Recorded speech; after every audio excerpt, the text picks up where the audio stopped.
El desarrollo comienza con la fecundación, el proceso por el cual el gameto masculino, el espermatozoide, y el gameto femenino, el ovocito, se unen para dar origen a un cigoto. Los gametos derivan de células germinales primordiales, CGP, que se forman en el epiblasto durante la segunda semana, se desplazan por la estría primitiva durante la gastrulación y migran hacia la pared del saco vitelino, FIV. 2-1. Durante la cuarta semana estas células comienzan a migrar desde el saco vitelino hacia las gónadas en desarrollo, a las que llegan al final de la quinta semana. Las divisiones mitóticas se incrementan durante su migración y también una vez que llegaron a la gónada. En su preparación para la fecundación, las células germinales pasan por el proceso de gametogénesis, que incluye la meiosis, para disminuir el número de cromosomas, y la citodiferenciación, para completar su maduración. Figura 2-1 embrión al final de la tercera semana, en que se aprecia la posición de las células germinales primordiales, CGP, en la pared del saco vitelino, cerca del sitio en que se insertará el cordón umbilical. A partir de este punto, las células migran hacia la gónada en desarrollo cromosómica de la herencia. Los rasgos de un individuo nuevo son determinados por genes específicos contenidos en los cromosomas heredados, del padre y la madre. Los humanos tienen alrededor de 23,000 genes en 46 cromosomas. Los genes de un cromosoma tienden a heredarse juntos, de modo que se conocen como genes ligados. En las células somáticas los cromosomas se aprecian como 23 pares homólogos que dan origen al número diploide de 46. Existen 22 pares de cromosomas, los autosomas, y un par de cromosomas sexuales. Si el par sexual es 20, el individuo tiene una genética femenina. Si el par es XY, el individuo tiene genética masculina. Un cromosoma de cada par deriva del gameto materno, el ovocito, y uno del gameto paterno, el espermatozoide. Así, cada gameto contiene un número haploide de 23 cromosomas, y la unión de los gametos en el momento de la fecundación restablece el número diploide de 46. Mitosis.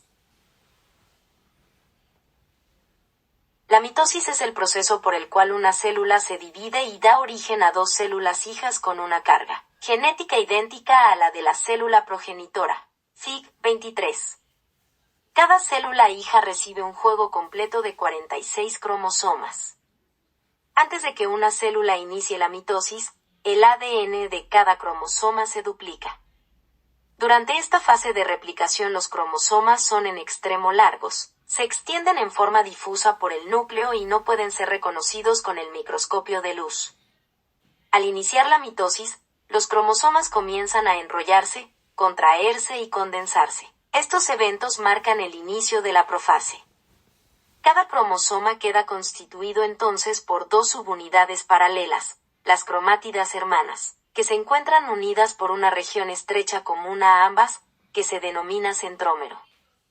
Durante la profase los cromosomas se siguen condensando, acortando y engrosando, Fig. 2-3a, pero es solo en la prometafase que las cromátidas pueden visualizarse, Fig. 2-3b.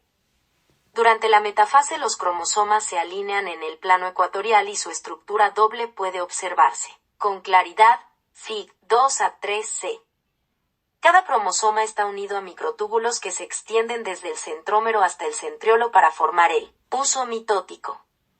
Pronto el centrómero de cada cromosoma se divide, lo que marca el inicio de la anafase, y le sigue la migración de las cromátides hacia los polos opuestos del huso. Por último, durante la telofase los cromosomas se desenrollan y elongan, se vuelve a formar la cubierta nuclear y el citoplasma se divide, Fig. 2-3 div. Cada célula hija recibe la mitad del material cromosómico duplicado, de modo que conserva el mismo número de cromosomas que la célula progenitora. Figura 2-3 distintas fases de la mitosis. En la profase los cromosomas se observan como hilos delgados. Las cromátides dobles se aprecian con claridad como unidades independientes durante la metafase. En ningún momento durante la división celular se unen los miembros de cada par de cromosomas. Azul, cromosomas paternos. Rojo, cromosomas maternos. Meiosis. La meiosis es la división celular que ocurre en las células germinales para dar origen a los gametos masculinos y femeninos, espermatozoides y óvulos, respectivamente. Para la meiosis se requieren dos divisiones celulares, la primera y la segunda divisiones meióticas para reducir el número de cromosomas a 23, propio de la condición haploide, Fig. 2a4.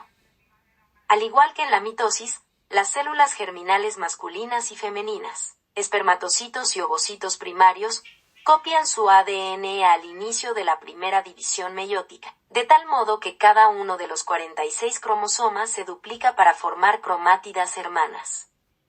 En contraste con la mitosis, sin embargo, los cromosomas homólogos se alinean luego en pares, proceso denominado sinapsis. El pareado es preciso y punto a punto, excepto para el par XY. Los pares homólogos se separan entonces en dos células hijas, con lo que se reduce el número de cromosomas, del diploide al haploide. Poco después, en la segunda división meiótica se separan las cromátidas hermanas. Cada gameto obtiene así 23 cromosomas. Entrecruzamiento. Los entrecruzamientos, eventos críticos en la primera división meiótica, consisten en el intercambio de segmentos de cromátides entre el par de cromosomas homólogos pareados, Fig. 2a4c. Segmentos de cromátidas se rompen e intercambian al tiempo que los cromosomas homólogos se separan. Mientras ocurre la separación, los puntos de intercambio se unen de manera temporal y constituyen una estructura similar a una letra X, el quiasma, Fig. 2a4c. Figura 2a4 primera y segunda divisiones meióticas. A. Los cromosomas homólogos se aproximan uno a otro. B. Los cromosomas homólogos se disponen en pares y cada miembro del par cuenta con dos cromátidas. C. Los cromosomas homólogos unidos íntimamente en pares intercambian fragmentos de sus cromátidas. Entrecruzamiento. Obsérvese el quiasma. De los cromosomas con estructura doble se separan. E. Anafase de la primera división meiótica. F. G. Durante la segunda división meiótica los cromosomas con estructura doble se separan por el centrómero. Al terminar la división, los cromosomas en cada una de las 4 células hijas son diferentes entre sí. Figura 2a5 eventos que ocurren durante la primera y segunda división de maduración. A. La célula germinal primitiva femenina, ovocito primario, solo da origen a un gameto maduro, el ovocito maduro. B.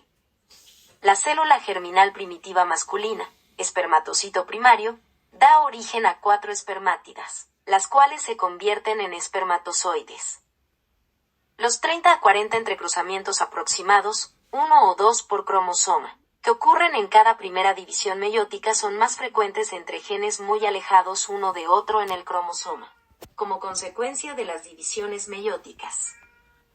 La variabilidad genética se incrementa mediante entrecruzamiento, que redistribuye el material genético. Distribución aleatoria de los cromosomas homólogos en las células hijas. Cada célula germinal contiene un número haploide de cromosomas, de tal modo que en el momento de la fecundación se restablece el número diploide de 46. Cuerpos polares. De igual manera, durante la meiosis un ovocito primario da origen a 4 células hijas, cada una con 22 autosomas más un cromosoma X, Fig. 2a5a. Sin embargo, solo uno de ellos se desarrolla hasta convertirse en un gameto maduro, el ovocito. Los otros 3, los cuerpos polares, reciben citoplasma escaso y se degeneran durante el desarrollo subsecuente. De forma similar, un espermatocito primario da origen a 4 células hijas, 2 con 22 autosomas y un cromosoma X, y 2 con 22 autosomas y un cromosoma y Fig. 2a5b. Sin embargo, en contraste con la formación de los ovocitos, las 4 se desarrollan para dar origen a gametos maduros. Cambios morfológicos durante la maduración de los gametos. Ovogénesis. La ovogénesis es el proceso por el cual las ovogonias se diferencian en ovocitos maduros. La maduración de los ovocitos inicia antes del nacimiento. Una vez que las CGP llegan a la gónada de un embrión con genética femenina, se diferencian en ovogonias. Fig. 2 a 16a, d. Estas células experimentan varias divisiones mitóticas, y al final del tercer mes de la gestación, se encuentran dispuestas en cúmulos circundados por una capa de células epiteliales planas, Figs. 2 a 17 y 2 a 18. Si bien es posible que todas las ovogonias de un mismo cúmulo deriven de una sola célula, las células epiteliales planas, conocidas como células foliculares, se originan del epitelio celómico que cubre al ovario. La mayor parte de las ovogonias continúa dividiéndose por mitosis, pero algunas de ellas detienen su división celular en la profase de la primera división meiótica y forman ovocitos primarios, Figs. 2 a 16c y 2 a 17a. Durante los siguientes meses el número de ovogonias se incrementa con rapidez y para el quinto mes de desarrollo prenatal el número total de células germinales en el ovario alcanza su máximo, que se calcula en 7 millones. En ese momento comienzan a morir células, y muchas ovogonias y también ovocitos primarios se degeneran y desarrollan atresia. Para el séptimo mes la mayor parte de las ovogonias ha degenerado, excepto un número menor cerca de la superficie. Todos los ovocitos primarios sobrevivientes se encuentran en la profase de la primera división meiótica, y la mayor parte de ellos está rodeado de manera independiente por una capa de células de epitelio folicular plano. Fig. 2 a 17b. Un ovocito primario, junto con las células epiteliales planas que le circundan, se conoce como folículo primordial. Fig. 2 a 18a. Figura 2 a 16. La diferenciación de CGP en ovogonias inicia poco después de su llegada al ovario. Para el tercer mes del desarrollo, algunas ovogonias dan origen a ovocitos primarios, que ingresan a la profase de la primera división meiótica. Esta profase puede durar 40 años o más, y solo termina cuando la célula comienza su maduración final. Durante este periodo contiene 46 cromosomas con estructura doble. Figura 2 a 17. Segmento del ovario en diferentes etapas de desarrollo. A. Las ovogonias se encuentran agrupadas formando cúmulos en la porción cortical del ovario. Algunas muestran mitosis. Otras se diferenciaron en ovocitos primarios e ingresaron a la profase de la primera división meiótica. B. Casi todas las ovogonias se transforman en ovocitos primarios en la profase de la primera división meiótica. C. No existen ovogonias. Cada ovocito primario está circundado por una sola capa de células foliculares, lo que constituye el folículo primordial. Los ovocitos han ingresado al diploteno de la profase, en que permanecen hasta justo antes de la ovulación. Solo en ese momento ingresan a la metafase de la primera división meiótica. Figura 2 a 18. A folículo primordial formado por un ovocito primario al que circunda una capa de células epiteliales planas. B. Folículo primario temprano o en etapa preantral reclutado a partir de la reserva de folículos primordiales.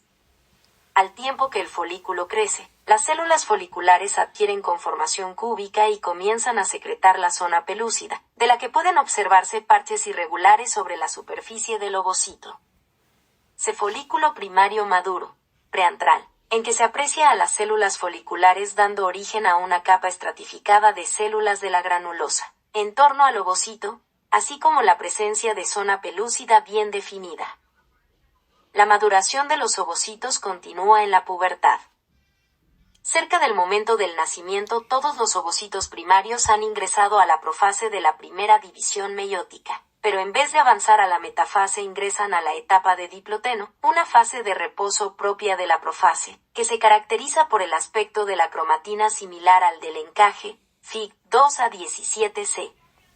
Los ovocitos primarios permanecen detenidos en la profase y no terminan su primera división meiótica antes de alcanzar la pubertad. Este estado de detención es producido por el inhibidor de la maduración de los ovocitos, un péptido pequeño secretado por las células foliculares. El número total de ovocitos primarios al nacer se calcula entre 600.000 a 800.000. Durante la niñez la mayor parte de los ovocitos sufre atresia. Solo alrededor de 40,000 persisten al llegar la pubertad, y menos de 500 serán liberados en la ovulación. Algunos ovocitos que alcanzan la madurez en una fase tardía de la vida se han mantenido detenidos en la fase de diploteno de la primera división meiótica durante 40 años o más antes de la ovulación. Se desconoce si el diploteno es la fase más apropiada para proteger al ovocito contra los influjos ambientales. El hecho de que el riesgo de tener hijos con anomalías cromosómicas aumente a la par de la edad materna indica que los ovocitos primarios son vulnerables al daño mientras envejecen. Al llegar la pubertad se establece una reserva de folículos en desarrollo, que se mantiene de manera continua gracias a la provisión de folículos primordiales. Cada mes se seleccionan entre 15 y 20 folículos a partir de esta reserva para comenzar a madurar. Algunos de estos mueren, en tanto otros comienzan a acumular líquido en una cavidad denominada antro, de modo que ingresan a la etapa antral o vesicular, Fig. 2 a 19a. El fluido sigue acumulándose, de tal modo que antes de la ovulación los folículos se encuentran bastante ingurgitados y se denominan folículos vesiculares maduros o de Graaf, Fig. 2 a 19b. La etapa antral es la más prolongada, en tanto la etapa vesicular madura corresponde al periodo aproximado de 37h previo a la ovulación. Al tiempo que los folículos primordiales comienzan a crecer, las células foliculares circundantes cambian su configuración de planas a cúbicas, y proliferan para generar un epitelio estratificado de células de la granulosa. Esta unidad se denomina folículo primario, Fig. 2 a 18b, c. Las células de la granulosa que descansan sobre una membrana basal que la separa del tejido conectivo circundante, estroma ovárico, el cual forma la teca folicular. De igual modo, las células de la granulosa y los ovocitos secretan una capa de glucoproteínas que rodea al ovocito y que constituye la zona pelúcida, Fig. 2 a 18c. Mientras los folículos siguen creciendo, células de la teca se organizan en una capa interna de células secretoras, la teca interna, y una cápsula fibrosa superficial, la teca externa. De igual modo, procesos digitiformes pequeños de las células foliculares se extienden para atravesar la zona pelúcida y entrelazarse con las microvellosidades de la membrana plasmática del ovocito. Estos procesos son importantes para el transporte de materiales desde las células foliculares hasta el ovocito. Al tiempo que el desarrollo continúa, aparecen espacios ocupados por líquido entre las células de la granulosa. La coalescencia de estos espacios da lugar al antro, y el folículo se denomina entonces folículo vesicular o antral. Al inicio el antro tiene forma de media luna, pero al pasar el tiempo crece, Fig. 2 a 19. Las células de la granulosa que circundan al ovocito permanecen sin cambios y constituyen el cúmulo u óforo. Al alcanzar la madurez el folículo vesicular maduro, de Graaf, puede tener un diámetro de 25 milímetros o más. Está circundado por la teca interna, compuesta por células con característica de aquellas que secretan esteroides y rica en vasos sanguíneos, y la teca externa, que de manera gradual se fusiona con el tejido conectivo ovárico, Fig. 2 a 19. Figura 2 a 19 a folículo en etapa vesicular, antral. El ovocito, circundado por la zona pelúcida, se ubica en la periferia. El antro se desarrolló por la acumulación de líquido en los espacios intercelulares. Obsérvese la disposición de las células de la teca interna y de la teca externa. Ve folículo vesicular maduro, de Graaf. El antro muestra crecimiento considerable. Se encuentra ocupado por líquido folicular y está circundado por una capa estratificada de células de la granulosa. El ovocito está alojado en un montículo de células de la granulosa, el cúmulo u óforo.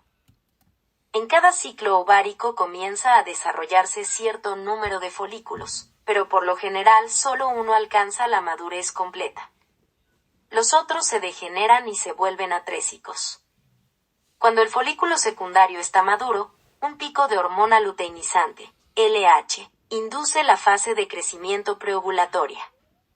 La primera división meiótica se completa, lo que trae consigo la formación de dos células hijas de tamaño diferente, cada una con 23 cromosomas de estructura doble, Fig 2a20a-b. Una célula, el ovocito secundario, recibe la mayor parte del citoplasma. La otra, el primer cuerpo polar, lo recibe al mínimo.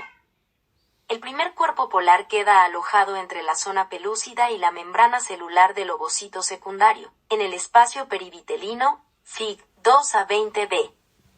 La célula ingresa entonces a la segunda división meiótica, pero se detiene en la metafase alrededor de 3 horas antes de la ovulación. La segunda división meiótica solo se completa si el ovocito es fertilizado. De lo contrario, la célula degenera alrededor de 24 horas después de la ovulación. El primer cuerpo polar puede experimentar una segunda división, Fig 2a20c. Figura 2a20 maduración del ovocito. A ovocito primario en que se aprecia el uso de la primera división meiótica. B ovocito secundario y primer cuerpo polar. No existe membrana nuclear. C ovocito secundario en que se aprecia el uso de la segunda división meiótica. El primer cuerpo polar también se está dividiendo. Espermatogénesis. La maduración de los espermatozoides inicia en la pubertad. La espermatogénesis, que inicia en la pubertad, incluye todos los eventos por los cuales las espermatogonias se transforman en espermatozoides. Al nacer, las células germinales del embrión masculino pueden reconocerse en los cordones sexuales de los testículos, como células pálidas grandes circundadas por células de soporte, Fig 2a21a. Las células de soporte, que derivan del epitelio superficial de los testículos al igual que las células foliculares, se convierten en células sustentaculares o de Sertoli, Fig 2a21b. Poco antes de la pubertad, los cordones sexuales desarrollan un lumen y se convierten en túbulos seminíferos. Casi al mismo tiempo, las CGP dan origen a las células troncales espermatogónicas. A intervalos regulares emergen células de esta población de células troncales, para dar origen a espermatogonias de tipo A, y su producción marca el inicio de la espermatogénesis. Las células tipo A pasan por un número limitado de divisiones mitóticas para formar clones celulares. La última división celular da origen a las espermatogonias tipo B, que se dividen entonces para formar espermatocitos primarios, FIX. 2a21b y 2a22. Los espermatocitos primarios ingresan entonces en una profase prolongada, 22 días, seguida por una terminación rápida de la primera división meiótica y la formación de espermatocitos secundarios. Durante la segunda división meiótica, estas células de inmediato comienzan a formar espermátides haploides FIX. 2a21b, 2a22 y 2a23. A lo largo de esta serie de eventos, desde el momento en que las células tipo A abandonan la población de células troncales hasta la formación de las espermátides, ocurre una citocinesis incompleta, de tal modo que generaciones sucesivas de células se mantienen unidas por puentes citoplásmicos. Así, la progenie de una sola espermatogonia tipo A forma un clon de células germinales que se mantienen en contacto. Durante su diferenciación, Fig 2a22. Por otra parte, espermatogonias y espermátides permanecen alojadas en intersticios profundos de células de Sertoli durante todo su desarrollo, Fig 2a21b. De esta manera, las células de Sertoli sostienen y protegen a las células germinales, participan en su nutrición y ayudan para la liberación de los espermatozoides maduros. Figura 2a21 a corte transversal de los cordones sexuales primitivos de un neonato de sexo masculino, en que se identifican las CGP y sus células de Sertoli de soporte. B. Corte transversal de un tubo seminífero en la pubertad. Obsérvense las distintas fases de la espermatogénesis y que los espermatozoides en desarrollo se encuentran, incluidos en los procesos citoplásmicos de una célula de Sertoli de soporte. Figura 2a22. Las espermatogonias tipo A derivadas de la población de células troncales espermatogónicas son las primeras células en el proceso de la espermatogénesis. Se forman clones celulares y puentes citoplásmicos unen a las células en cada división sucesiva hasta que cada espermatozoide se separa de los cuerpos residuales. De hecho, el número de células interconectadas es considerablemente mayor que el que se representa en esta imagen. Figura 2 a 23 productos de la meiosis durante la espermatogénesis en el humano. La espermatogénesis está regulada por la producción de LH en la glándula pituitaria. La LH se une a receptores en las células de Leydig y estimula la síntesis de testosterona, que a su vez se une a las células de Sertoli para promover la espermatogénesis. Las células de Leydig, al igual que las de la teca, se originan de estroma gonadal y se ubican fuera de los cordones seminíferos. La hormona estimulante del folículo, FSH, también es esencial, puesto que su unión a las células de Sertoli estimula la producción de fluido testicular y la síntesis de proteínas intracelulares receptoras de andrógenos. Espermiogénesis o espermioteliosis. La serie de cambios que da origen a la transformación de las espermátides en espermatozoides se denomina espermiogénesis o espermioteliosis.